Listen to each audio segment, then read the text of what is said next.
Ça marche là, vraiment? Bonsoir. Bonsoir à tous et à toutes. Merci d'être venus si nombreux pour écouter Bernard Venet ce soir. On est ravis de vous accueillir à la Galerie Perrotin dans la salle de bal de la galerie. C'est une soirée que nous co-organisons avec le magazine Transfuge et on est vraiment très heureux de ce partenariat. Je présente très rapidement nos intervenants. Donc, nous avons Fabrice Guignot qui est rédacteur en chef art de la revue Transfuge, Thierry Raspail qui est le fondateur du MAC Lyon, fondateur de la Biennale de Lyon et conservateur du patrimoine, et Bernard Venet, artiste actuellement exposé à la Galerie Perrotin, que l'on ne présente plus. L'exposition est visible rue de Turenne jusqu'au 15 avril et 8 avenue Matignon jusqu'au 22 avril et place Vendôme également, pour ceux et celles qui n'auraient pas encore vu. Je vous souhaite une bonne conférence. Merci.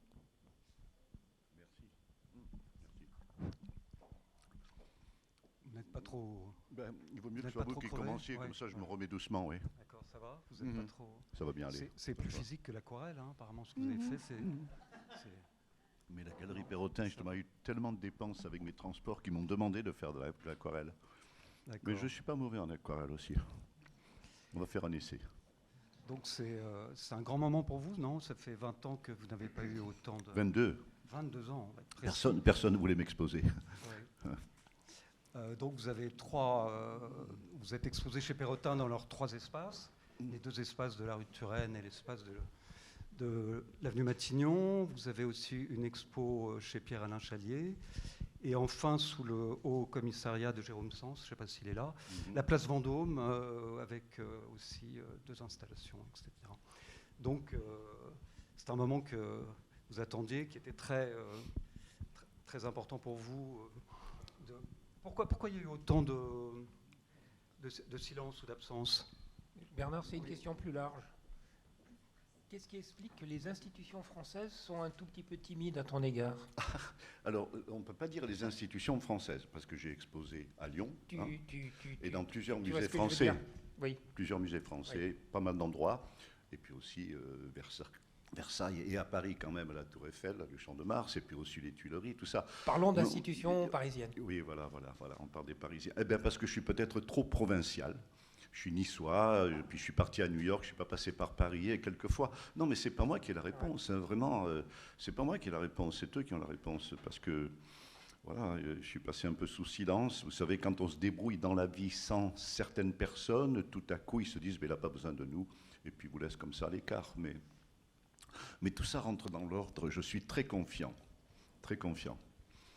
Vous, Thierry, vous êtes là pas du tout par hasard, parce que vous avez organisé une grande rétrospective sur le travail de Bernard il y a quelques années à Lyon, il n'y a pas très longtemps. Et voilà, je voulais vous faire rebondir là-dessus. Oui, c'était une rétrospective, effectivement, mais elle était quand même bien moins importante que celle que tu as faite à Berlin. Néanmoins, elle avait un intérêt peut-être anecdotique, on va voir, c'est que c'est une rétrospective qui commençait à l'envers. C'est-à-dire que je partais de l'idée, et nous étions évidemment d'accord avec Bernard, que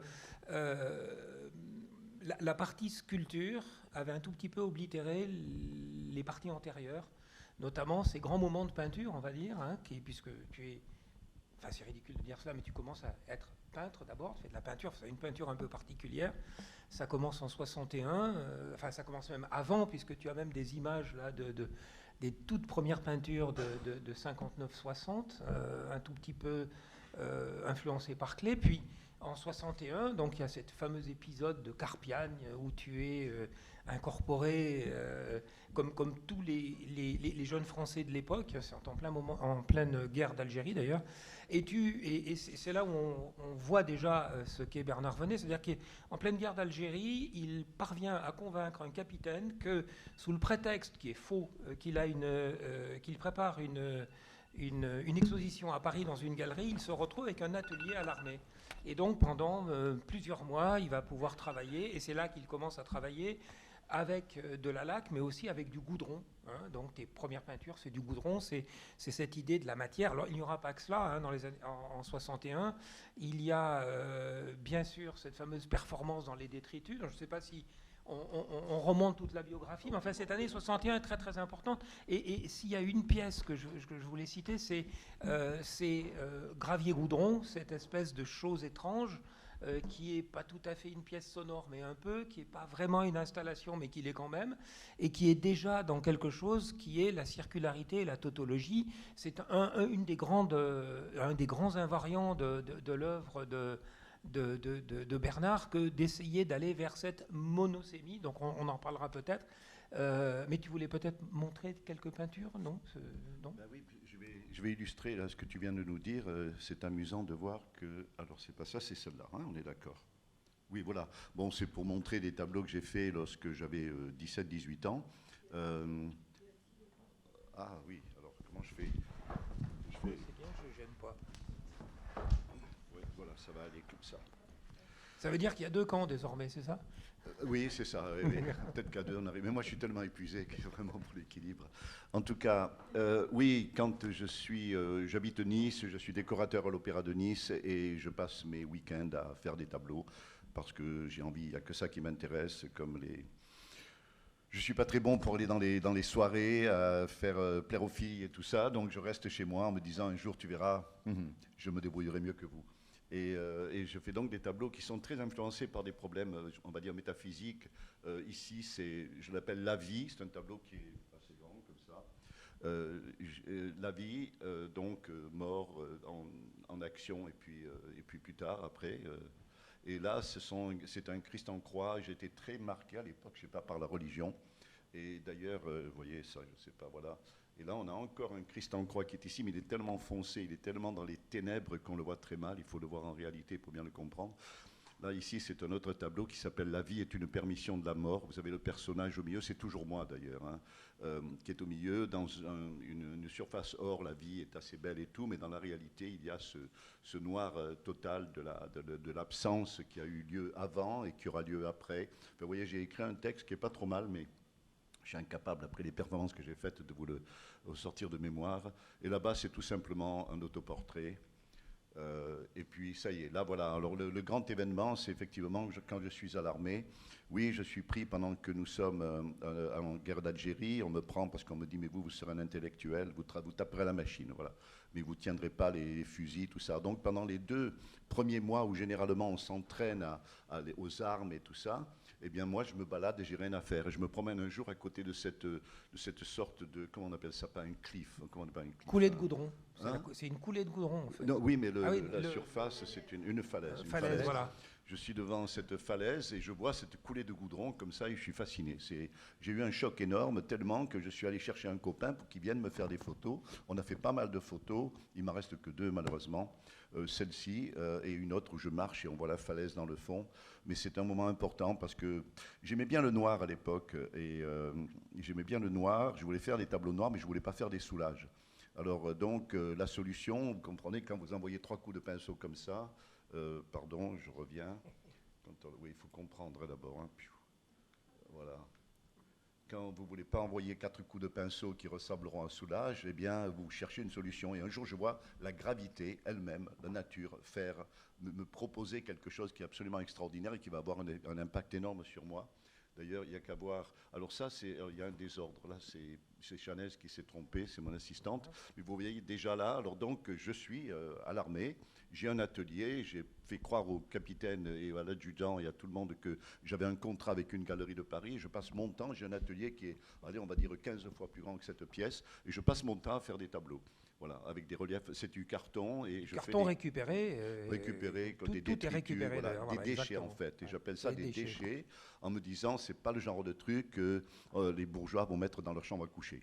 C'était vraiment le contraire. Et effectivement, toutes ces pièces sont chez toi, puisque tu en as vendu à peu près aucune. Ah, je n'ai jamais vendu une seule, bien sûr, oui, oui. Jamais vendu une seule, et il m'en reste quelques-unes, parce qu'il faut savoir que j'en avais plus que ça, mais mes frères, lorsqu'ils ont fait des déménagements, les jetaient systématiquement à la poubelle, puisqu'il y a marqué déchets derrière, alors ils n'ont pas. Mais j'en ai sauvé quelques-uns. Donc ils savaient lire. Voilà un. Alors oui, ça passe très très vite, si je comprends bien. Ce qui est intéressant, c'est que c'est de la peinture, mais vous récusez assez vite ce terme de peintre.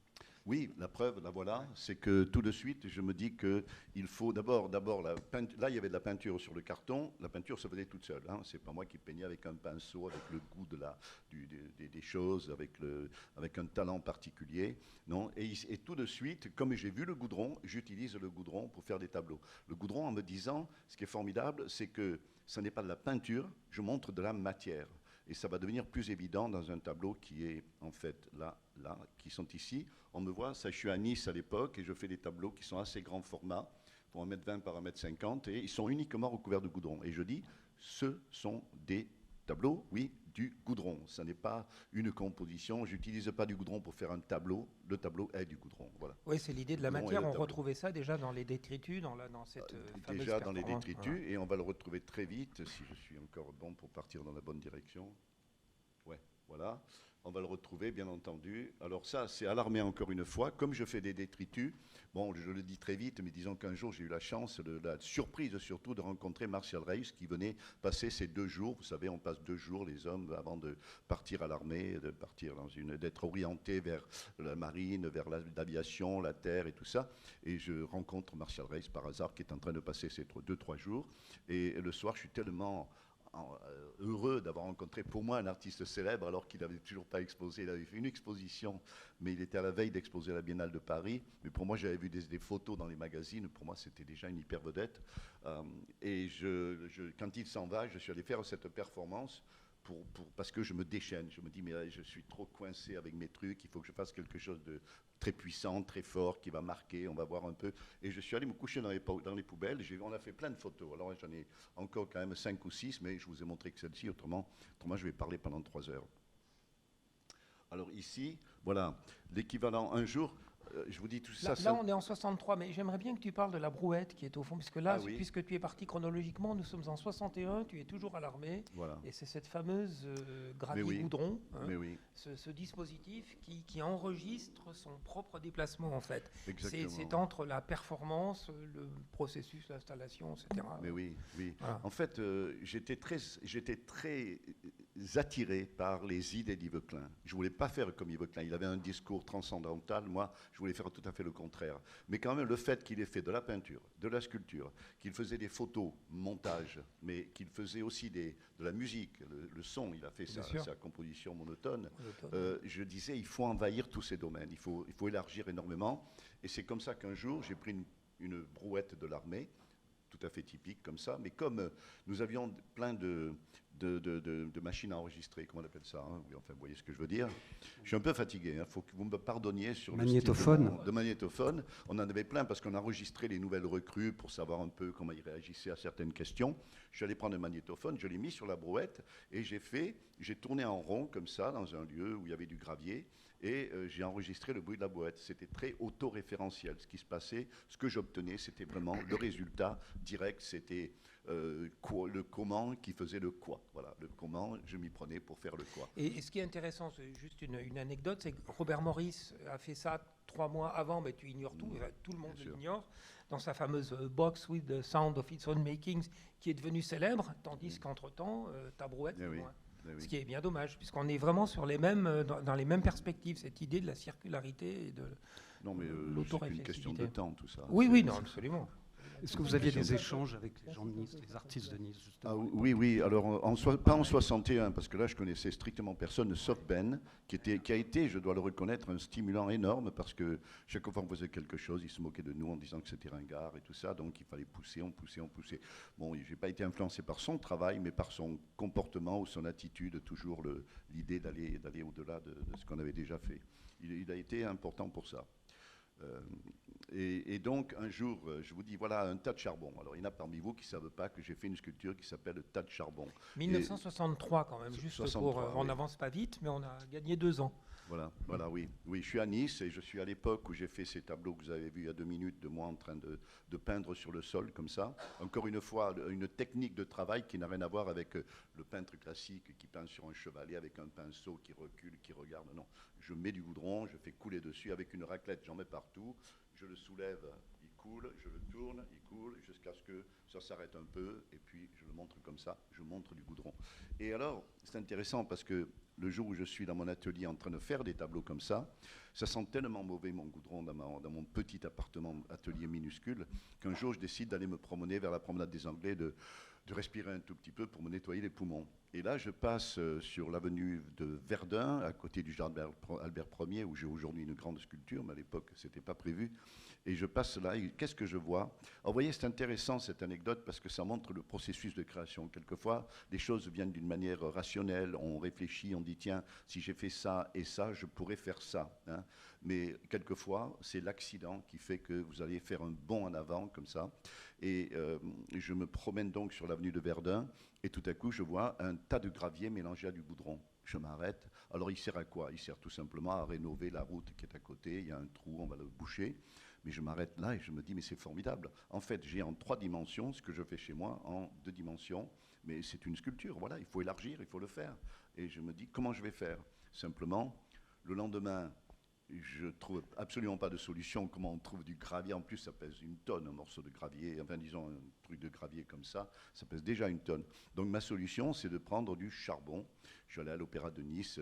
J'étais toujours copain avec les décorateurs qui n'avaient pas voulu me reprendre après l'armée. Et là, je leur dis, est-ce qu'avec votre petite fourgonnette, on ne pourrait pas aller acheter 4 sacs de charbon et puis je vais faire une sculpture comme ça. Et bon, on a fait ça, on l'a mis sur le sol, un sol minable de planchers vieux d'érode et plein de peinture et tout. C'était tellement moche qu'on a laissé tomber la photo. Mais en tout cas, l'idée était là, tout à coup, parce que au début, j'ai voulu faire un tas qui ressemblait à mes tableaux. Puis tout à coup, je me suis aperçu que ce tas pouvait avoir n'importe quelle forme. Et cette idée de informe, je trouvais qu'il y avait une relation avec mes tableaux qui n'avait pas de forme dedans. C'était que la matière. Et je trouvais que là, le tas de charbon, ça n'était que la matière. Donc, de la même manière que je ne faisais pas des tableaux avec du goudron pour faire une composition ou quoi que ce soit, ici, j'utilisais du charbon et je ne composais pas une sculpture en quelque sorte. Et j'ai trouvé ça intéressant.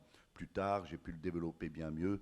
Et si je suis honnête, avec l'aide de penseurs comme Robert Morris qui a développé tout ça. Mais en même temps... L'informe, c'est 2 ans après, Maurice, hein, avec ses feutres. Donc oui, là, 2-3 même. Oui. Mais en même temps, il y a des petites choses, vous voyez, qui sont capitales dans ce tas de charbon. D'abord, il n'existe pas. Il n'y a pas le tas de charbon que j'ai fait à l'époque. Ça, c'est très important. C'est le concept du tas de charbon.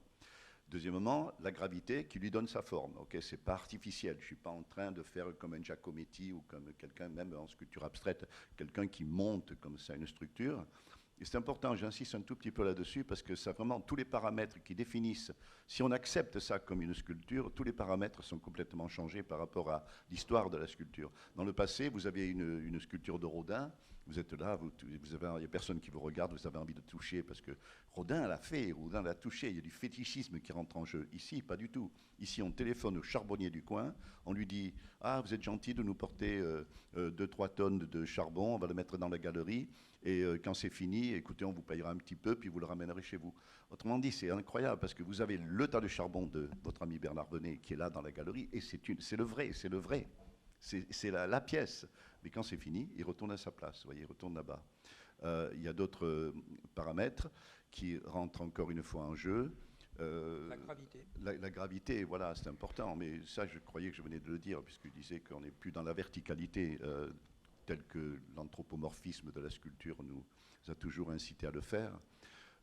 Mais non, le point le plus important, c'est que le tas de charbon peut être exposé à Paris quelque part, mais il peut être parallèlement à ça, en même temps exposé à New York, à Tokyo ou ailleurs. Et c'est chaque fois le vrai. Ce n'est pas une copie de l'un, puisqu'il n'y a pas le premier. Et c'est intéressant. Et combien d'artistes peuvent avoir une sculpture qui est exposée à plusieurs endroits à la fois? Ce n'est pas possible, sauf bien sûr, depuis cette période-là, il y en a qui se le permettent. Bien sûr.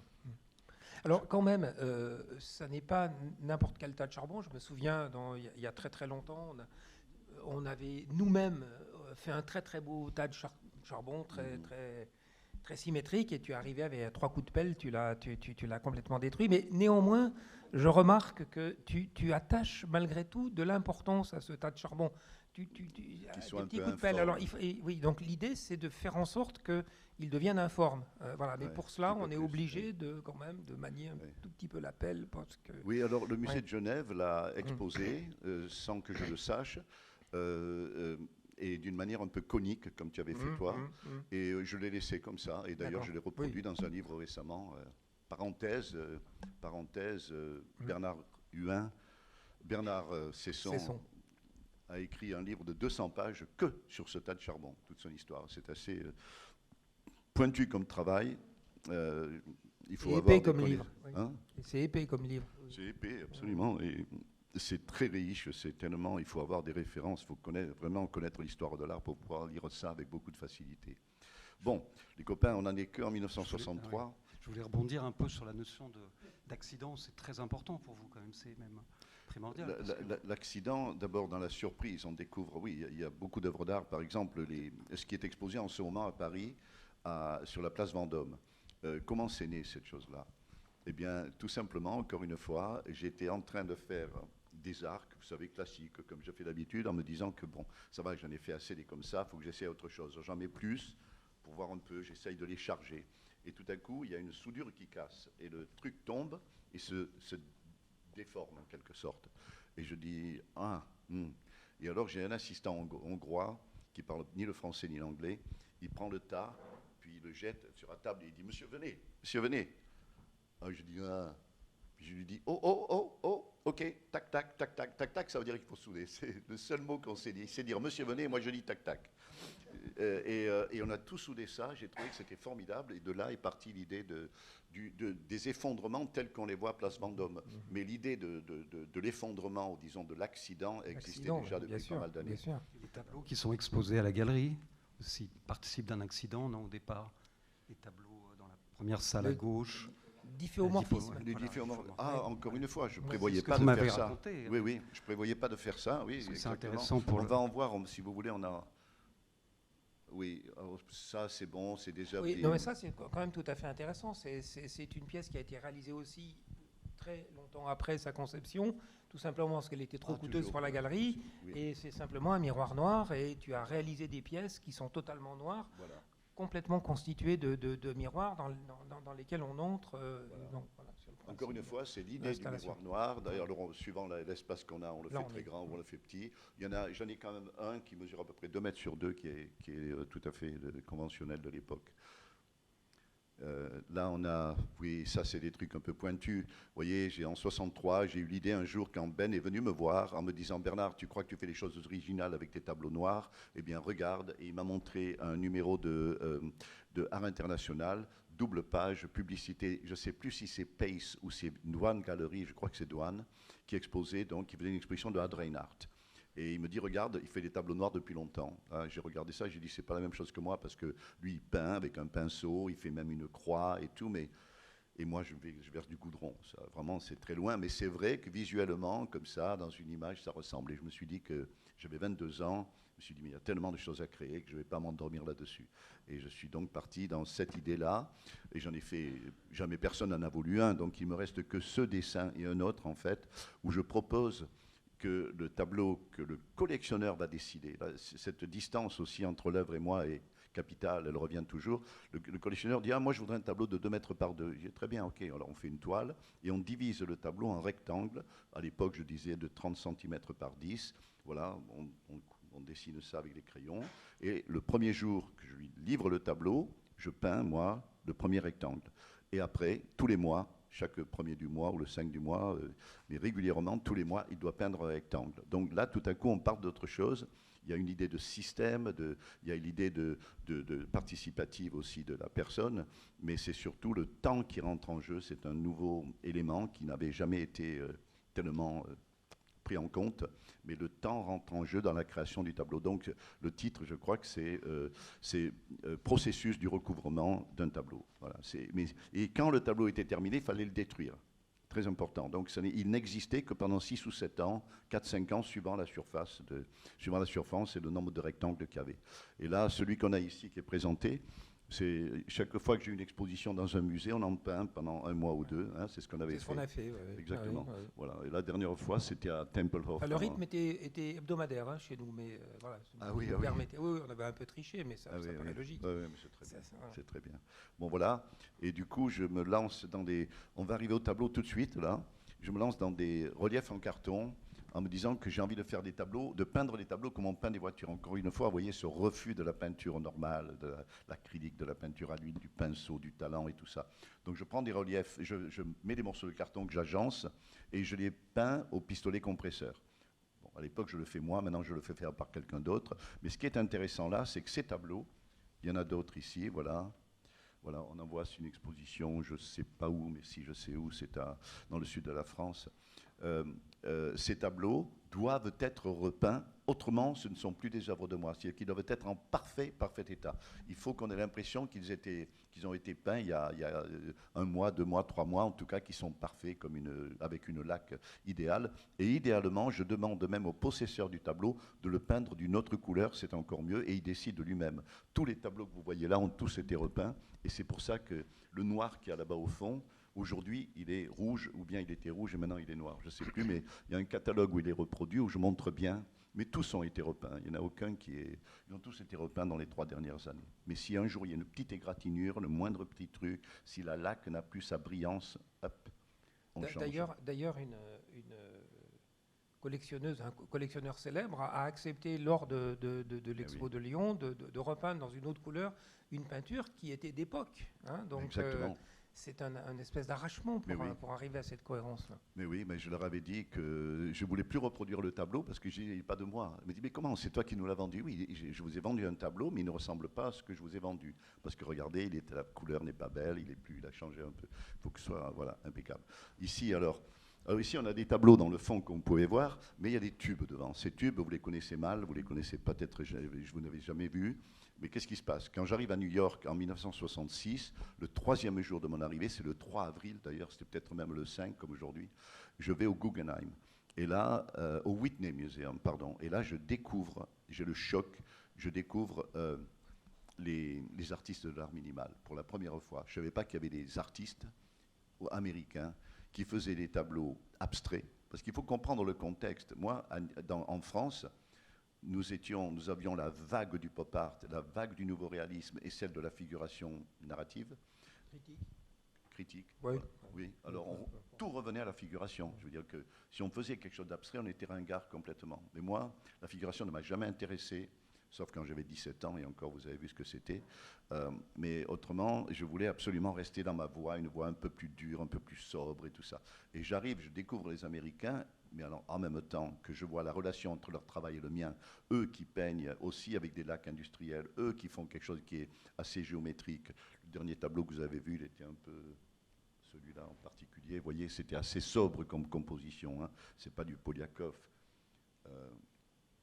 Voilà. Eh bien, j'arrête les cartons tout de suite et je me mets à faire des tubes.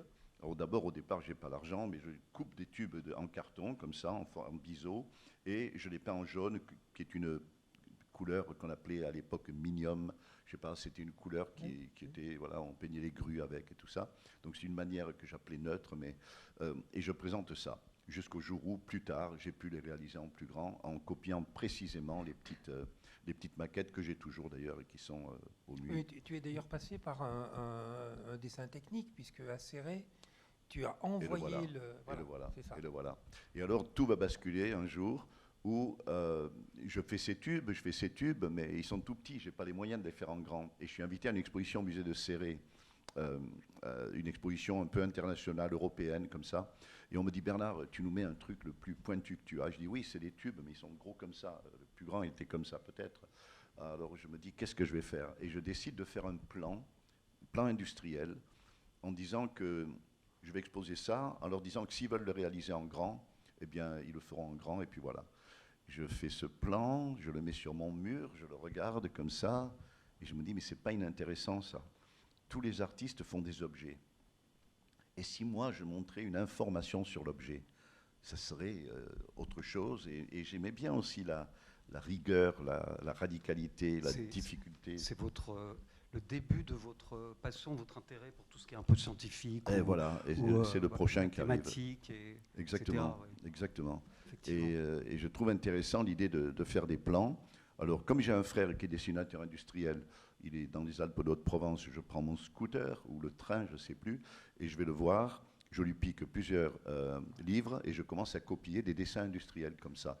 Alors bien sûr, j'en fais plusieurs, hein. Moi, quand j'ai une idée, je suis un peu comme quand je fais des tableaux, je fonce, j'y vais. Et en une semaine, j'ai dû faire à peu près 6 ou 7 ou 8 ou 10 tableaux comme ça.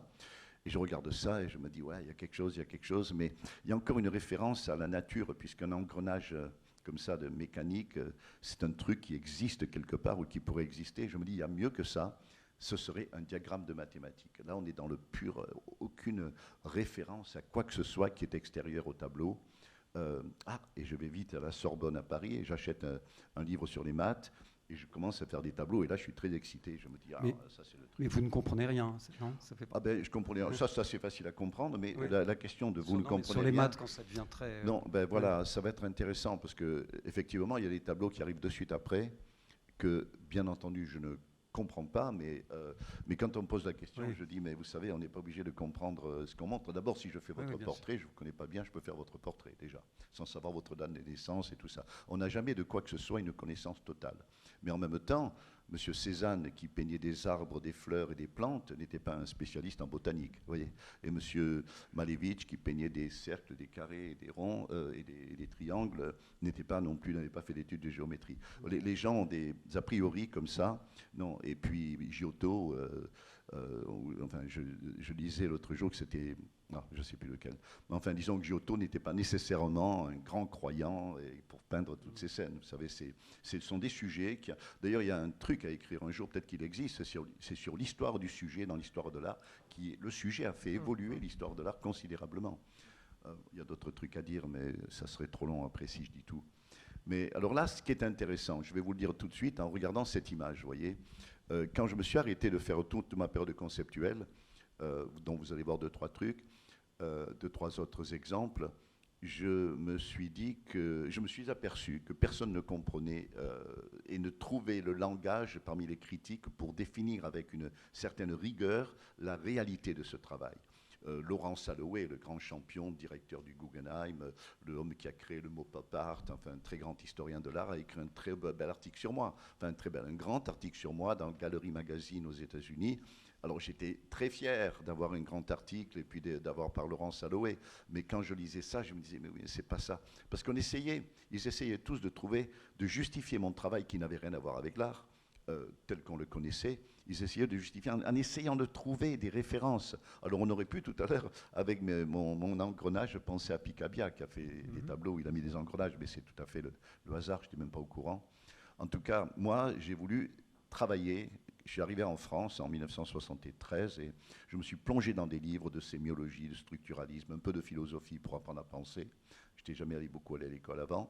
Et j'ai découvert chez Jacques Bertin le moyen de définir la différence qu'il y avait entre mon travail. Dans toute l'histoire de l'art, on sait on voit ici le portrait d'une Liz Taylor par Andy Warhol, donc un tableau figuratif que l'on appelle polysémique, parce qu'il a plusieurs niveaux de signification, je le dis un peu vite tout ça, et il définissait aussi le tableau abstrait comme étant pansémique, c'est-à-dire ouvert à une infinité d'interprétations possibles, et il disait que le domaine des diagrammes, des mathématiques, de toutes ces choses, des cartes, de cartographie aussi, on est là dans la monosémie, dans des images qui veulent transmettre avec une précision extrême.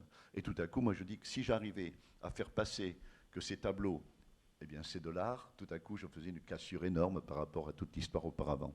Voilà. Donc, j'ai trouvé ça excitant. Et moi, vous savez, ce qui m'intéresse, il faut le comprendre, ce n'est pas de faire de la peinture qui ressemble à de la peinture. Beaucoup d'artistes croient qu'ils sont artistes parce qu'ils font des choses qui ont des relations avec ce que l'art a été avant. Moi, c'est tout à fait le contraire. Je pense que l'artiste véritable, c'est Malevich qui casse tout, c'est Picasso qui casse tout. Voilà, on remet tout en question. Et mon seul objectif, je ne dis pas que j'y arrive, je dis c'est ma seule ambition, c'est de continuer à avoir cette attitude. Une remarque, Bernard, c'est que depuis 61, tu es dans cette question de monosémie.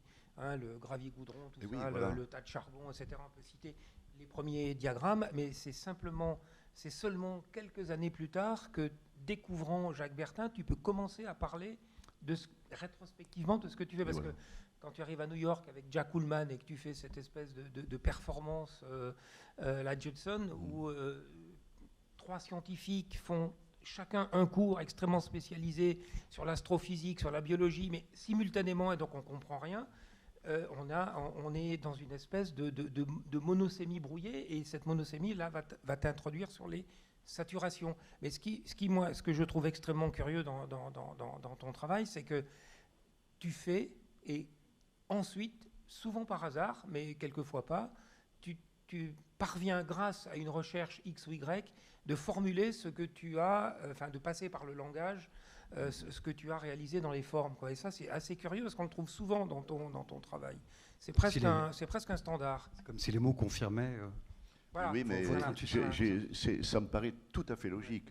Je le disais à je ne sais pas qui l'autre jour, c'est qu'un explorateur, quelqu'un qui recherche vraiment autre chose que ce qu'il connaît. Je fais une image amusante. Le type, il est sur sa barque, comme ça, il voit une île là-bas. Ça n'a jamais été sur une carte. Il arrive là et il va découvrir un nouveau territoire, un nouveau lieu dont on n'a absolument aucune connaissance. Il va l'explorer, il va marcher, il va dire il y a des feuilles comme ça, il y a des animaux comme ça, il y a des pierres comme ça.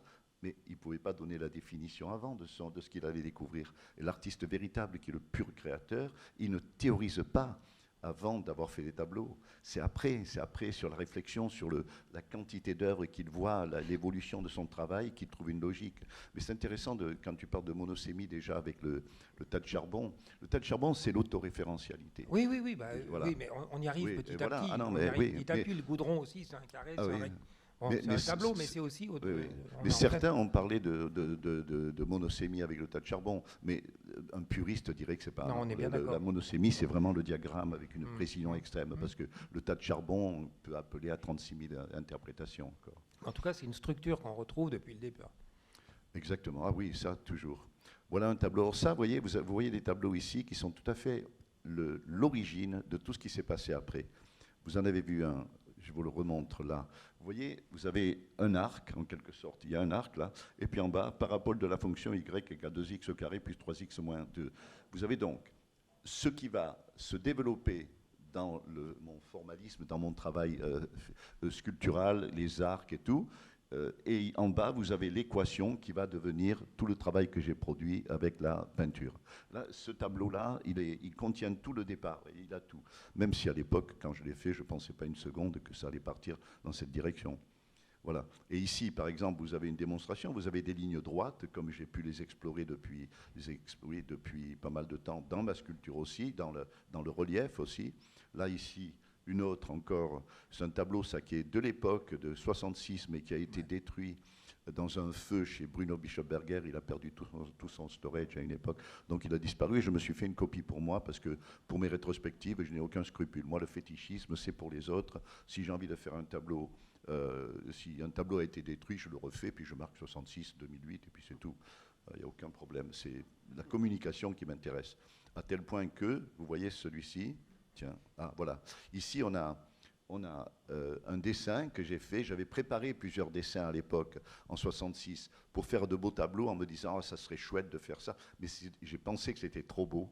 Donc, je ne les ai pas faits à l'époque. Et voilà les tableaux. Je les ai faits 20 ans plus tard, encore une fois pour les expositions, en ayant, heureusement pour moi, les petits trucs que j'avais gardés, vous voyez. Alors, c'est des triangles, et puis ils sont parfaitement réalisés, au contraire de ceux-là qui sont faits avec un marqueur à la main et tout ça. Mais quand même, j'ai trouvé intéressant de les garder et de vous les montrer. Ici, c'est amusant, oui. Ça aussi, notre histoire. On a fait un catalogue raisonné à New York quand j'ai fait ma rétrospective au New York Cultural Center. J'avais juste 30 ans et je faisais une rétrospective. Pourquoi ? Parce que je m'arrêtais pour des raisons théoriques, qui correspondaient tout à fait à mon travail. Je ne voulais pas...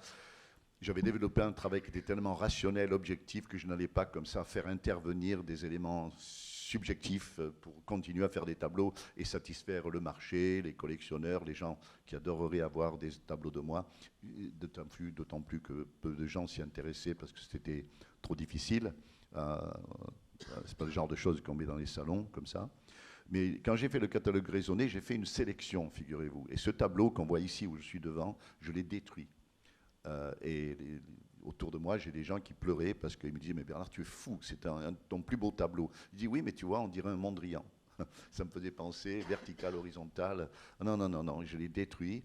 Et quelques années plus tard, je l'ai refait parce que je me suis dit non, il était trop beau. Franchement, on dirait pas un Mondrian quand on est devant. Non, je Non, sais, mais à l'époque, j'étais Ouais. dur avec moi-même, Ouais. tu sais, je me faisais guerre de En plus, cadeaux. il est très beau là. Ouais. C'est un tableau super. Il est mieux en vrai encore. Hein. Et il est mieux en vrai, Ouais, oui, ouais. oui. Ah oui, on l'exposera chez Perrotin un jour.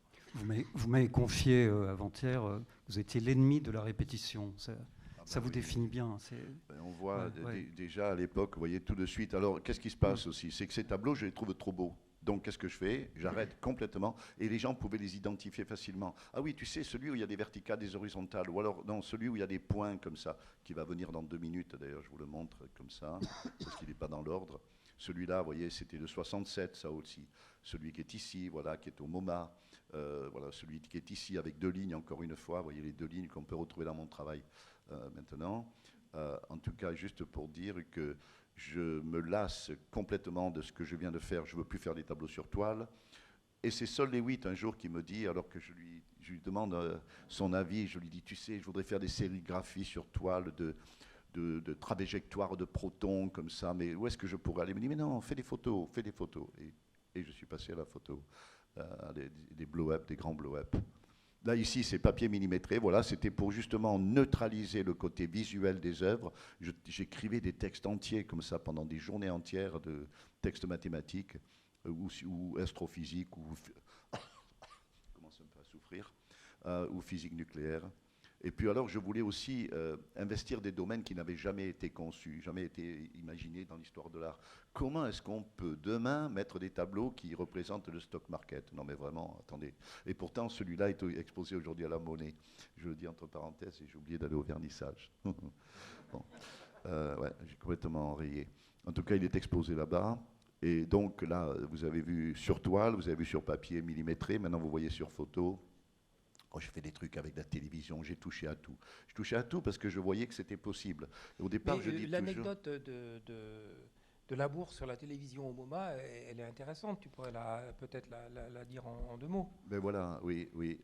En ce moment, si vous allez à la Monnaie de Paris, il y a donc cette exposition sur l'argent et l'art. Et il y a là une œuvre de moi qui est exposée, qui date de 69, mais que j'ai exposée en 70 au MoMA.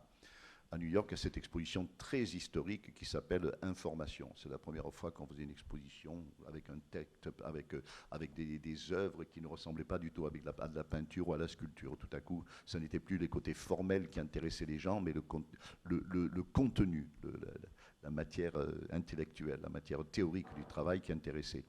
Et moi, à cette occasion, et le catalogue existe toujours, j'ai demandé à ce qu'on mette une télévision sur un socle et qu'on allume la télévision lorsqu'il y avait la bourse il y avait des sujets sur la bourse. Aujourd'hui, avec Bloomberg, c'est toute la journée, toute la nuit quasiment, mais à l'époque, il fallait allumer, éteindre.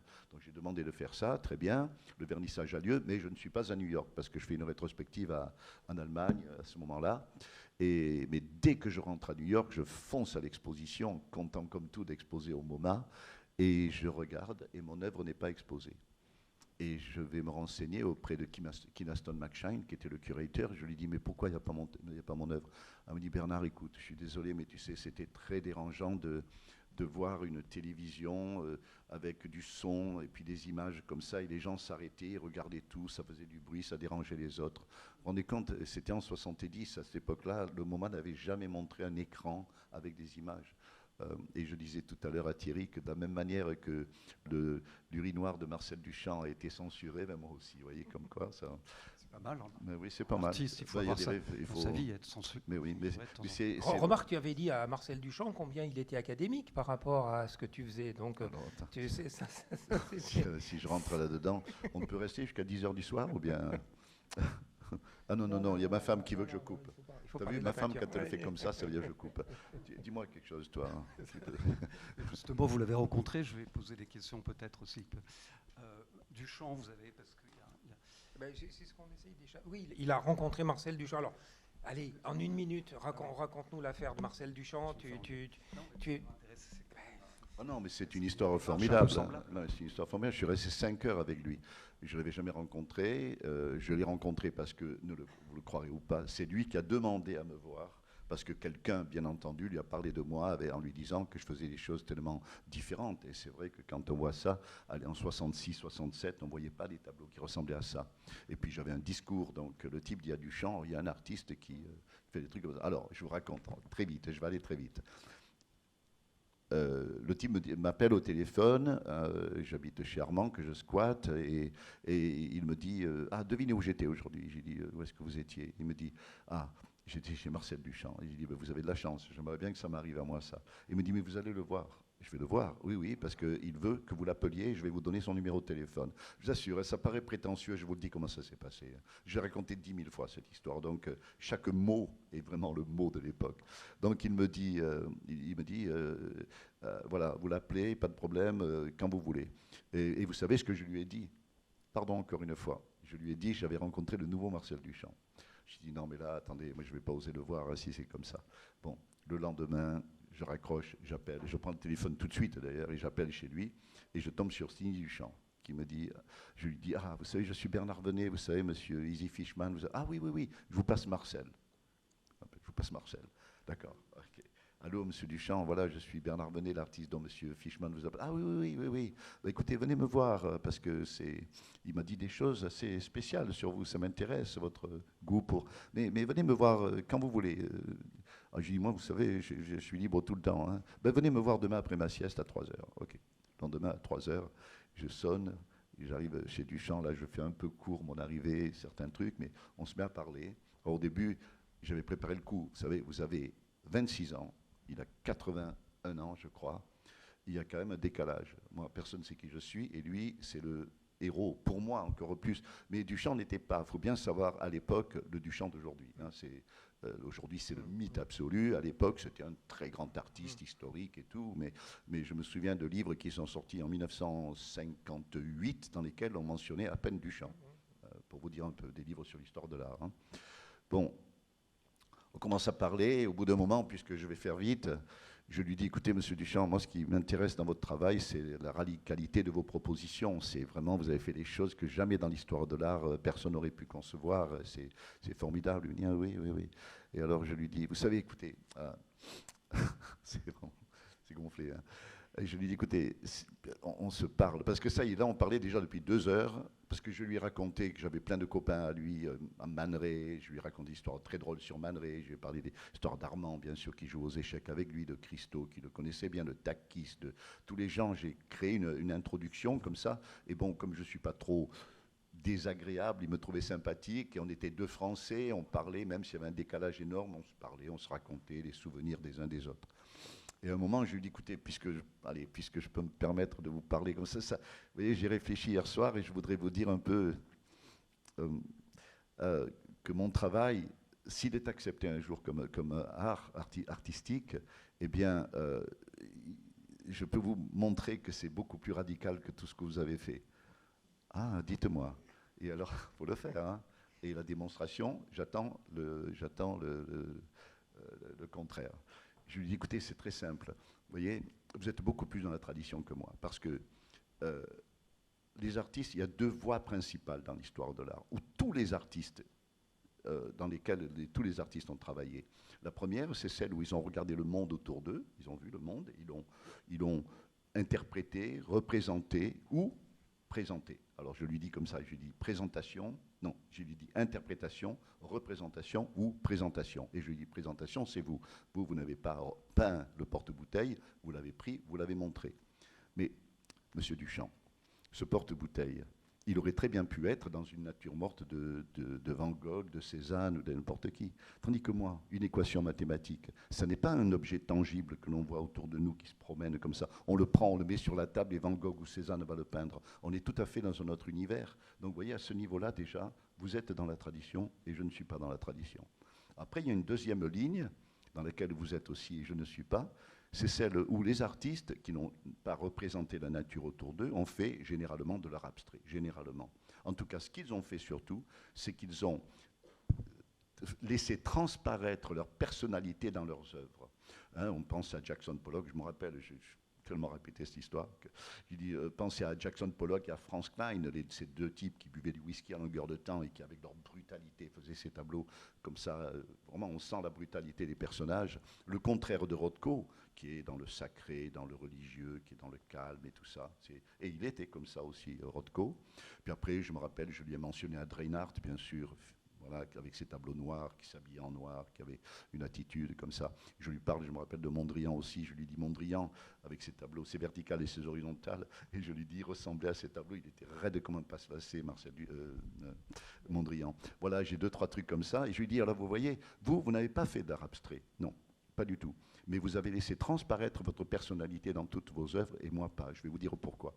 Parce que vous, quand vous avez fait la Joconde avec L-H-O-O-Q, eh bien, on sentait là votre sens de l'humour. D'abord, ça montre bien que vous êtes français, parce qu'il faut déjà parler le français et avoir cet esprit comme ça pour écrire ça. Quand vous avez fait l'appel à neige, en écrivant dessus « In advance of a broken arm hein, », avant de se casser la gueule, il vaut mieux utiliser l'appel à neige. Je lui dis encore une fois, votre esprit dadaïste, votre humour et tout ça, c'est encore à travers cette œuvre. Puis je lui cite 2-3 trucs encore. Je dis, mais moi ça n'a rien à voir. Vous, donc, l'œuvre est le résultat de votre personnalité, tandis que moi, pas du tout. Moi, quand je fais une exposition, et j'en faisais une à ce moment-là, j'en préparais une à Chicago, au musée, avec Jan van der Mark, je faisais une chose, je téléphonais à Jack Kuhlman à Columbia University, et je disais à Jack, écoute, choisis un sujet scientifique, mathématique ou bien physique nucléaire la plupart du temps. J'ai dit, tu choisis un sujet, mais pour son intérêt dans son domaine, pas parce qu'il y a des belles images et tout ça, surtout pas. Tu choisis un sujet, tu fais des photocopies des pages, tu les envoies au musée de Chicago, ils vont faire des blow-up, des agrandissements photographiques, ils vont les exposer et j'irai même pas au vernissage. Alors vous voyez à quel point j'ai mis une distance énorme entre mon œuvre et moi, tandis que vous, c'est le résultat de votre personnalité. Et qu'est-ce qu'il vous répond? Alors il ne me répond pas. Pourquoi? Parce que je veux aller encore plus vite. Et je lui dis, mais vous voyez, ça c'est encore quand je fais des choses visuelles. Mais j'ai dépassé ce stade-là, alors que je suis un artiste plasticien, donc visuel. Au mois de février cette année, en 1967, donc, j'ai enregistré à la Physics Society au Hilton Hotel à New York, avec Jack Kuhlman encore, j'ai enregistré un scientifique, et j'ai fait écouter cette bande magnétique que je lui ai fait écouter, alors que j'avais invité, pardon pour les noms, mais il y avait Klaus Oldenburg, Christo, Indiana, il y avait Arakawa, Onkawara, bon, il y avait plein d'artistes très connus, mais c'était mes seuls copains. Donc je les avais invités pour dîner, d'ailleurs, pour inaugurer mon loft que je venais de prendre. Et j'ai fait écouter ça. Il m'a dit, qu'est-ce que c'est ton truc? C'est une œuvre d'art, c'est une œuvre d'art. Alors je dis ça à Duchamp et je lui dis, vous voyez, je peux même faire un art complètement dématérialisé. Et là, il dit quelque chose. Il me regarde en souriant, il me dit, mais regardez, il prend un stylo, il écrit sur son journal qu'il venait de lire, là, la vente devant est l'event de venez. C'est qu'en 2 secondes, comme ça, il a imaginé une phrase entière avec 4 mots, avec les lettres de mon nom. Quand j'ai vu ça, on s'est mis à rigoler et je n'avais plus qu'une obsession, c'était bien entendu de lui piquer le journal. Et seulement j'ai fait une erreur. Sauf qu'il n'avait peut-être pas lu le journal entièrement. On parle, on continue. Je vous dis, je suis resté 5 heures avec lui. On ne s'est pas lassé, hein, c'était vraiment sympa. Et au bout d'un moment, je lui dis, j'ai quelque chose à vous dire, monsieur Duchamp. Qu'est-ce que c'est? Eh bien voilà, j'ai mon sac là avec toutes mes photos. D'ailleurs, il a fallu que je lui explique mes photos, mais là j'ai coupé court là-dessus. Je sors de mon sac un livre. C'est un livre de 1938 sur le surréalisme qui s'appelait Transition. C'est un livre très connu aujourd'hui comme un truc de collection, de collector comme on dit. Et sur la couverture, il y a le peigne de Duchamp avec 1 ou 2 ou 3 gouttes de, je ne sais plus quoi le titre, 2-3 gouttes d'eau, voilà, je ne sais pas quoi. Et en tout cas, c'est une sérigraphie originale de Duchamp qui avait été faite pour la couverture de ce livre. Donc, et je lui dis, voyez, il y a Armand qui m'a donné ce livre un jour, il y a 2 ans déjà, en me disant, tiens, si un jour tu rencontres Marcel Duchamp et qu'il te le signe, tu auras un Duchamp. Alors, tu le vois un peu en train de sourire comme ça, désolez-moi. Et il a marqué pour Bernard Venet, Marcel Duchamp. Alors attendez, vous avez déjà une œuvre de Duchamp, vous n'allez pas lui dire le journal, je peux l'avoir aussi. J'étais gonflé, mais pas à ce point. Voilà, en tout cas, ça s'est terminé tout ça très très bien. Malheureusement, je ne l'ai jamais plus vu. Je suis resté très ami avec Tini Duchamp, Diane l'a connu aussi, pendant des années, mais lui, il est mort l'année suivante. Donc. Vous avez un peu tué le père quand même. J'ai tué le père, ah ben c'était l'objectif. Eh oui.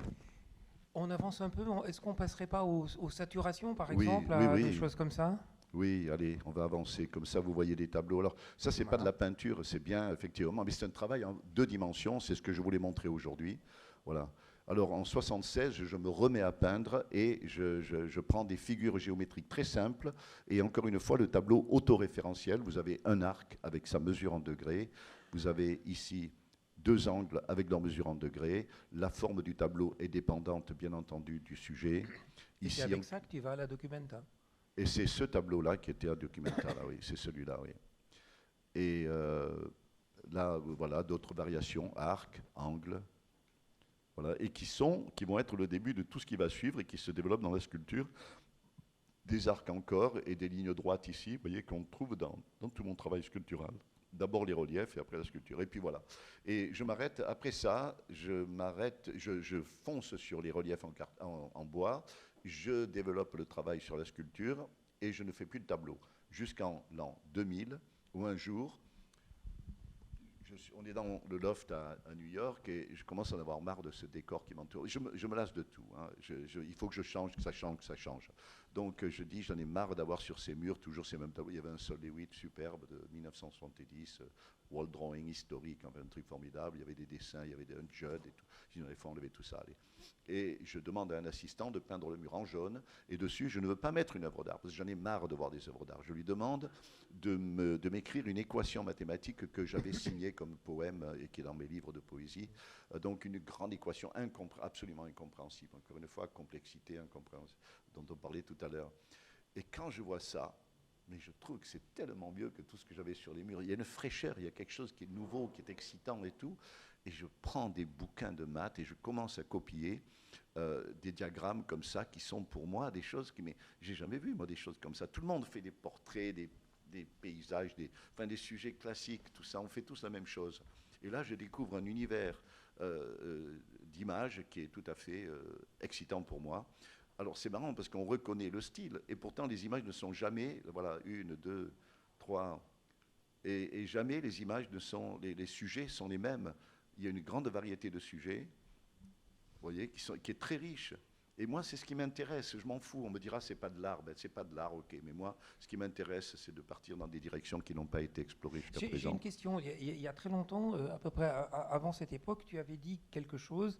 L'art n'est pas fait pour le plaisir, mais pour la connaissance. Et tu ajoutais immédiatement, et s'il y a du plaisir, c'est celui de la connaissance. Mais il se trouve que tu travailles sur des choses que tu ne connais pas. Et donc, il y a cette fascination pour ce que tu appelles l'incompréhension, mais en même temps, la nécessité d'être dans des univers qui sont des univers, on va dire, scientifiques, de la connaissance pure presque, de la connaissance totalement abstraite. Là, on est dans la connaissance, mais ce que je veux, moi, mon objectif, c'est de créer une nouvelle connaissance. Là, ça a déjà une fonction, ces choses-là ont une fonction dans leur domaine scientifique, mais moi, si j'arrive à les imposer dans le milieu de l'art, tout à coup, l'art ne sera pas seulement ce qu'il a été, comme ça, ce qu'il a été. Tout à coup, il y aura peut-être une démonstration supplémentaire. Et c'est l'objectif. On ne voit pas dans les livres d'art des artistes qui ont beaucoup suivi ou copié les autres. Hein. Voilà, encore d'autres variations, c'est pour vous montrer. Ça, j'ai fait ça entre l'an 2000 et 2005-6, à peine.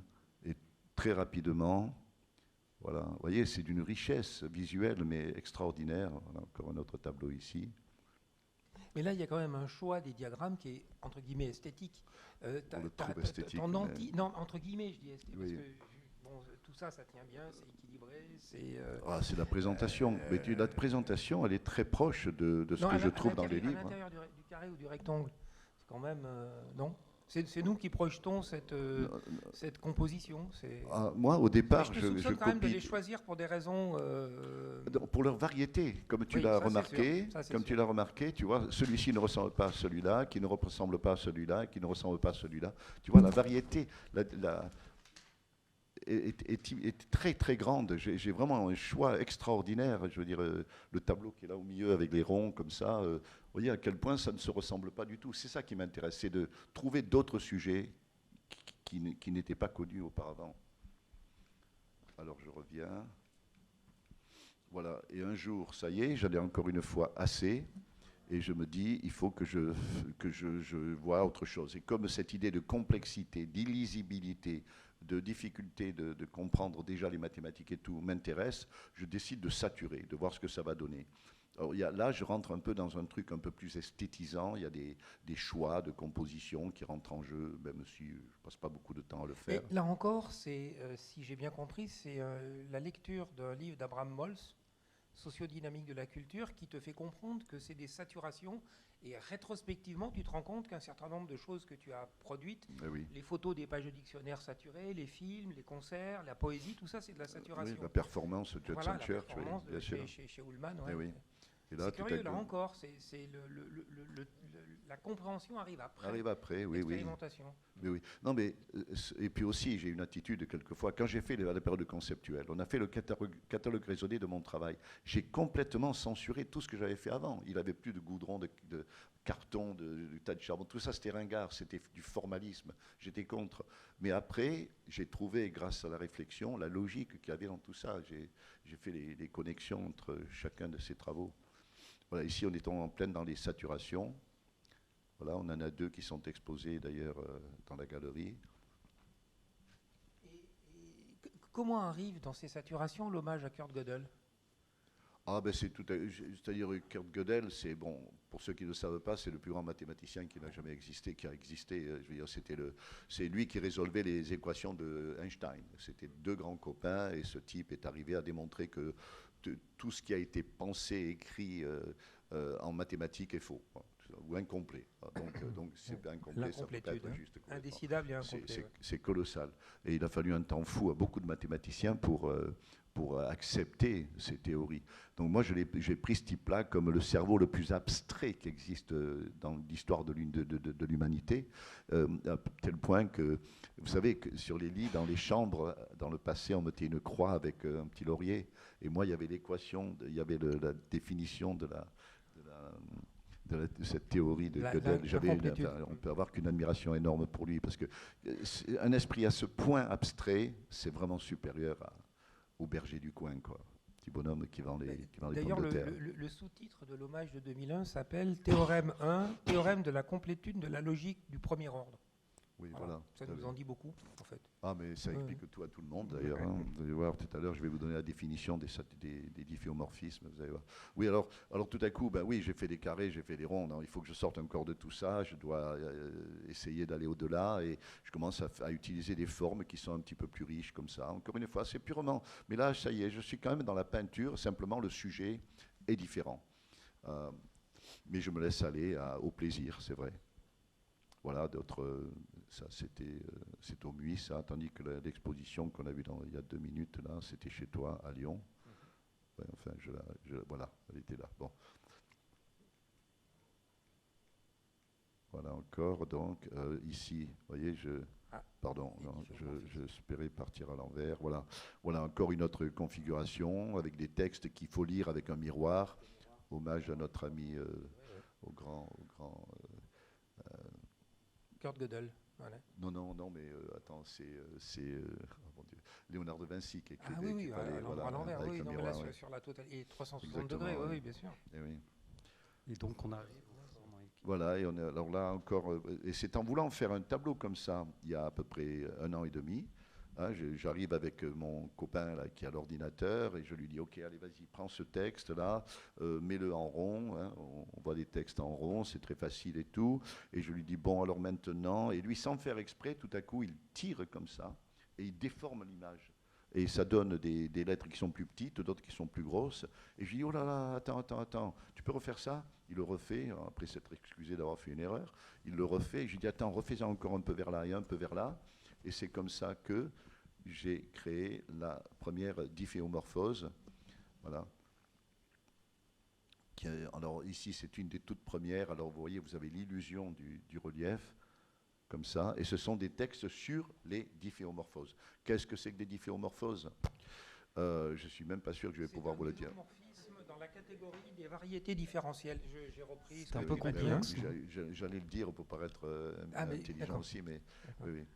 Dans la catégorie usuelle des variétés différentielles. Des variétés différentielles. Voilà, exactement, voilà. En d'autres mots, Ah ben non, là, il Oui. fallait voir quelqu'un d'autre pour expliquer. Attends, moi j'ai appris par cœur, ça m'a pris déjà à moins de 3 ou 4 mois. Et Diane, On a regardé.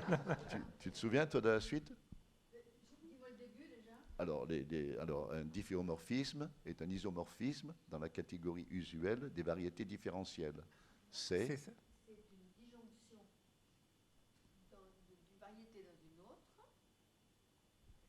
dont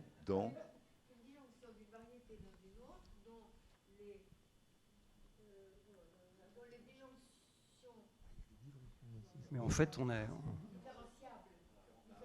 sont-elles aussi. Ah ben voilà. Nous sommes à un Voilà. cours de Merci. maths sup, en fait, c'est ça. Ah ouais. Je me sens un peu perdu. Ouais. Non, non, mais on est tous perdus. Ah bon, là. d'accord. Oui, oui. Voilà, les copains. Alors, donc, quelques tableaux, là, qui sont même exposés ici en ce moment, voilà, les difféomorphismes. Et voilà, au début, voilà, j'aime bien cela aussi, parce que là, on arrive à vraiment déformer au maximum. En fait, les difféomorphismes, c'est un domaine des mathématiques extrêmement complexe. J'avais un copain ingénieur hyper pointu récemment. C'est grâce à lui, d'ailleurs, que j'ai compris que c'était des difféomorphismes. C'est lui qui m'a... J'appelais ça ces tableaux qu'on regarde de côté. Je suis fatigué, les copains. Ces qu'on regarde de côté, tu vois, là, tu vois bien la forme, parce que tu es de côté. Des anamorphoses, voilà. Et au début, j'appelais ça anamorphose, c'était complètement faux. Et c'est vraiment le difféomorphisme qui a à voir avec le pliage et la possibilité de se déplier. Il y a des études là-dessus, d'une complexité énorme, qui ont à voir avec la topologie, bien sûr. Donc voilà. Et juste un mot, j'aimerais que tu nous parles du discontinu quand même, parce que c'est dans le titre, Oui. l'autre côté de... Le discontinu, des peintures, hein, et donc le discontinu, on sait que tu t'intéresses à la structure de la matière qui est totalement discontinue, hein, mais aussi que la neurologie cognitive a établi que tous nos actes neuronaux sont discontinus, donc tu es t'es au cœur de la matière, quoi, dans cette affaire de discontinu. Je suis dans la réalité. Il y a ces Voilà. gens qui sont dans le continu. Enfin, j'aurais tendance à me moquer un tout petit peu de ceux qui sont dans ce qu'ils croient être le continu, avec une grande fidélité à ce qu'ils ont pensé au départ et qui ne font que se copier. Je ne citerai pas les artistes par respect pour eux, parce que mais il y en a qui trouvent un jour un style et puis pendant 40 ans le répètent. C'est le tiroir caisse, quoi. Ils sont pas artistes, ils ont un métier. Le métier, c'est de faire des tableaux d'une certaine manière et puis de les vendre.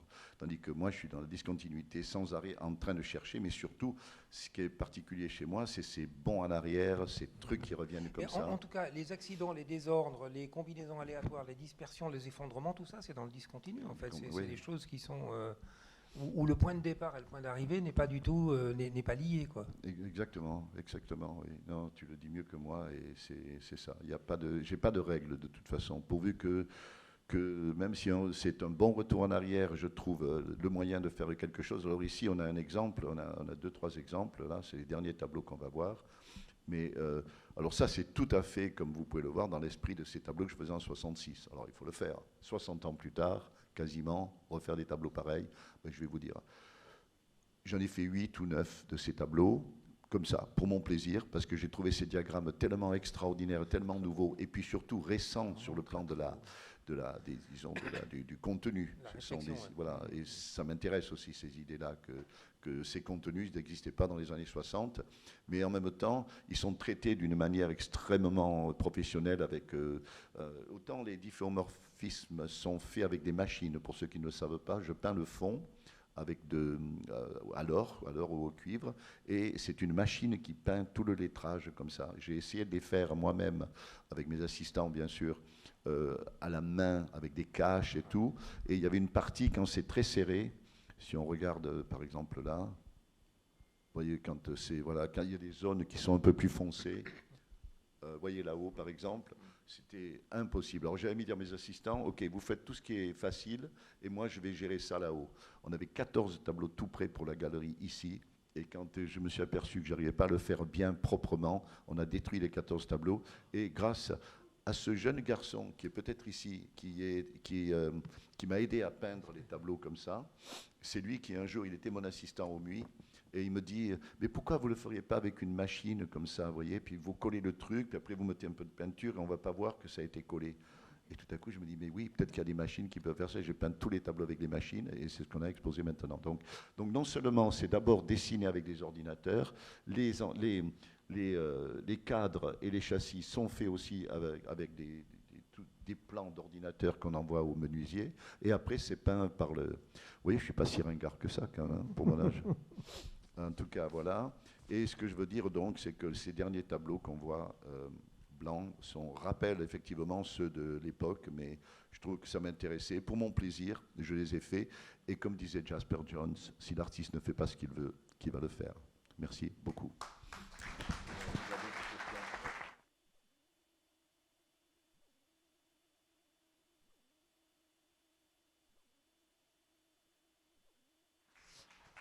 Alors, il y a un questionnaire que j'aime beaucoup qui est de l'artiste David Salé. J'ai pris quelques questions parce que c'est vraiment quelque chose d'assez formidable. Alors, qu'avez-vous finalement appris de vous-même par la pratique de l'art? Vous avez 1 minute. Ah oui, moi je croyais que c'était moins sérieux que ça. Ah bah non, j'en ai des plus marrantes. Ouais, ouais. Qu'est-ce qu'un artiste ne doit jamais faire? Se répéter. Se répéter. Et quelle est votre définition de la mauvaise idée en art? Celle de se répéter. Qu'est-ce qui est plus intelligent? Un peintre d'intelligence moyenne ou un chien très intelligent? C'est quand même le peintre d'intelligence moyenne. Croyez-vous en l'idée de chef-d'œuvre? Et si oui, quelles sont les qualités requises pour avoir le droit à un tel qualificatif? Alors oui, merci, c'est bon. Alors ça, c'est une question qui se posait beaucoup dans les années 60. Sol DeWitt, par exemple, disait la notion de chef-d'œuvre est complètement zéro à refuser. Parce qu'on a des systèmes et donc on obéit à des systèmes. On a plein de résultats qui visuellement vont plaire à certains plus que d'autres et tout ça. Mais la réalité, c'est que la notion de chef-d'œuvre n'existe pas. Je suis complètement contre. Parce qu'il n'y a pas de doute que quand vous voyez l'œuvre d'un artiste, il y a quelquefois des démonstrations qui contiennent le maximum de la richesse de ce que l'œuvre a pu créer. Donc non, le chef-d'œuvre existe. S'il fallait choisir entre certains tableaux de je ne sais pas qui, de Kooning, de Twombly, de n'importe quel artiste, bien sûr que le chef-d'œuvre existe. Et même chez Sol DeWitt d'ailleurs. Même le chef-d'œuvre, c'est moi qui l'ai en plus, de Sol DeWitt. J'ai la pièce historique, la démonstration parfaite et en grand format, exposée chez Douane à Los Angeles, Douane à New York. J'ai la pièce idéale. Donc, Et chez vous, ça serait quoi? Enfin, votre œuvre qui approcherait du chef-d'œuvre? Moi, si on me disait, on m'a posé la question récemment, s'il devait rester qu'une seule œuvre, laquelle ce serait? C'est celle qui est à Beaubourg, et c'est pour ça qu'ils l'ont d'ailleurs. C'est un des diagrammes, comme tout à l'heure on en avait un ici, où vous avez la représentation graphique de l'équation x et y et tout ça, avec les arcs comme ça, parce que c'est la plus belle, mais pas parce qu'elle est mieux peinte que les autres, mais c'est la plus belle, sobre, simple démonstration dans ce travail, dans l'introduction de la monosémie à l'époque. Voilà. Enfin, une ultime question, qu'est-ce qui est mieux pour un artiste? Être aimé ou craint? Non, être aimé, absolument. Non. Maintenant que Buren me craigne, c'est son problème. Hein. Des questions, Si vous avez des questions, on y va. Je tiens plus debout, mis assis d'ailleurs, mais je vous écoute avec plaisir. 1, 2, 3, c'est fini.